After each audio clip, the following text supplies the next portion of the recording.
Isaanii jechuudha abbaa jahaati akkasuma muka inni irraa hojjetame muka oriijinaalii kanaan durallee jira muka waanzaadha jalli isaallee kunuuti akkana jira jechuudha akkuma argitan kana maashaallaadha haala kanaanii hedduu bareedee hojjetamee jechuudha firee jaha isaa jechuudha isin fakkeetan ajajachuu dandeessanii firee jaha isaa kana gatii isaan isinitti himaa ittaansee algaa hedduu bareedu jechuudha algaa isaati kunuuti meetira 50 jechuudha algaa bareedaa maachii Arabiyaa majlisii ta'e jechuudha. Akkuma argitan kana guutuun isaa meeqaa jechuun keessaa hin oolu meetirii 12 bootaan nu hanqata jennaan garuu muluu isaa hin daraaddarre muluun isaa birrii 200 fi 20 jechuudha akka argitanii akkuma argitan kana muluun isaa 200 fi 20 jechuudha.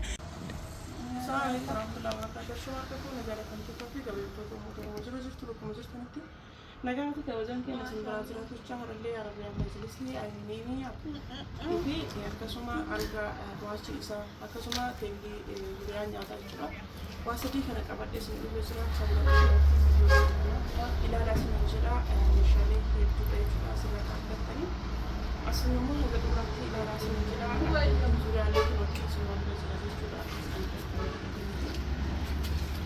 Isaanii jechuudha abbaa jahaati akkasuma muka inni irraa hojjetame muka oriijinaalii kanaan durallee jira muka waanzaadha jalli isaallee kunuuti akkana jira jechuudha akkuma argitan kana maashaallaadha haala kanaanii hedduu bareedee hojjetamee jechuudha firee jaha isaa jechuudha isin fakkeetan ajajachuu dandeessanii firee jaha isaa kana gatii isaan isinitti himaa ittaansee algaa hedduu bareedu jechuudha algaa isaati kunuuti meetira 50 jechuudha algaa bareedaa maachii Arabiyaa majlisii ta'e jechuudha.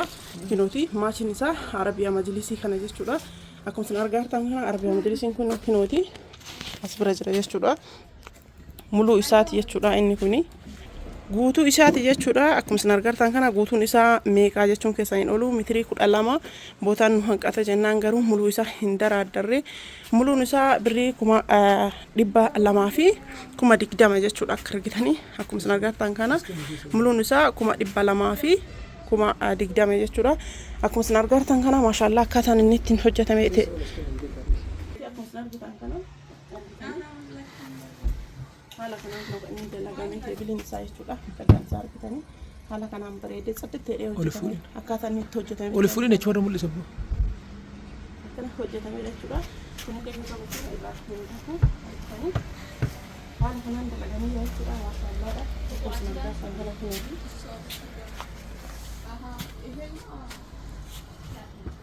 oli fuudhin abboo adee jennaaniini maan dhageenye Asal sirreessin akkasuma kan argaa oli fuudhin ka'anii kaasaa ofi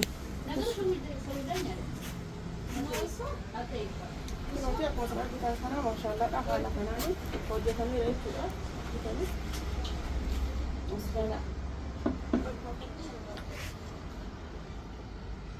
Ini akan jechuudha taansee algaa isaati jechuudha.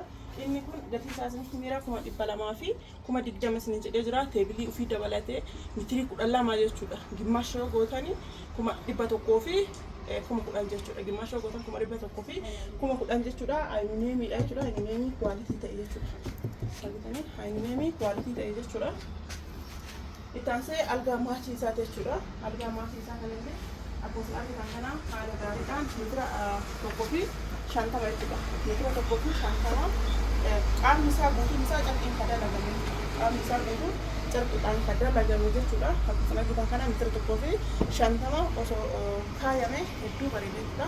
Qaamni isaa guutuun kanaan dalagame jechuudha. Qaamni isaa guutuun kanaan dalagame jala kaasee gubbaa kaasee jechuudha. Hanga kanaan dalagame jechuudha.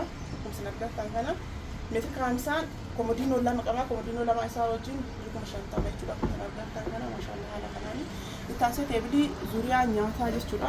Teebilii zuriyaa nyaataa akkuma isinitti kana kunuuti teebilii zuriyaa nyaataa teebilii hedduu bareedaa ta'e jechuudha. Argitanii bootaan nu haqalee bootaa cinqaadha. Haala gabaasni irraa waraabuuf roobni nama hin waraabsisu. Sababa sana jecha isin waraabaa jirra. Argitanii teebilii zuriyaa nyaataa baay'ee guddaa ta'e jechuudha. Abbaa firee jahaati akkasuma kwaalitiin isaa ammoo hedduu kwaalitii eeggate jechuudha. Inni kun nama jaha qofa osoo hin taane teebilii warra wombarii kana warra dabaltanii sanii ol illee hin nyaachisa jechuudha. Teebiliin kun baay'ee guddaadha jechuudha. Kun kan argaa ta'an kana garuu kan irra jiru teebilii jaha. Teebiliin jaha kun birrii 65 jechuudha. Teebilii jaha wajjin kana dabalatee kan jidduu kana dabalatee 65 jechuudha. Jalli isaa kunoo lulli jalli isaa akkuma argaa ta'an kana jechuudha.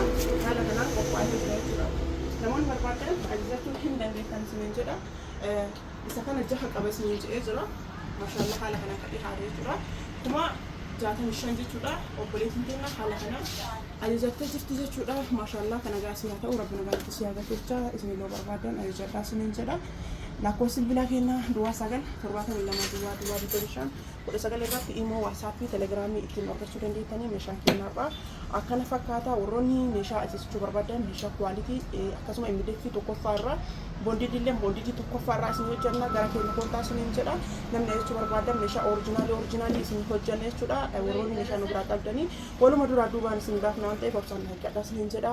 Gaafa ani biyyaansi dahee ciisee jiru abbaan manaa kiyya hin jira. Meeshaa kwaalitii meeshaa orijinaalii ta'e isin baasa jechuudha. Amantummaadhaanii akka gaariitti ana ol akka inni isin hojjetu abdii guddaa isin qaba jechuudha. Haasoftan ana wajjinii ka'ee isiniif hojjechiisu isa haa ta'u malee waa hundumaayyuu ka xumurtan ana wajjin hoomata akka rakkoon qabutti koottaa isiniin jira meeshaan keenyarraa akkana fakkaataa nagaatti yoraa bulaa.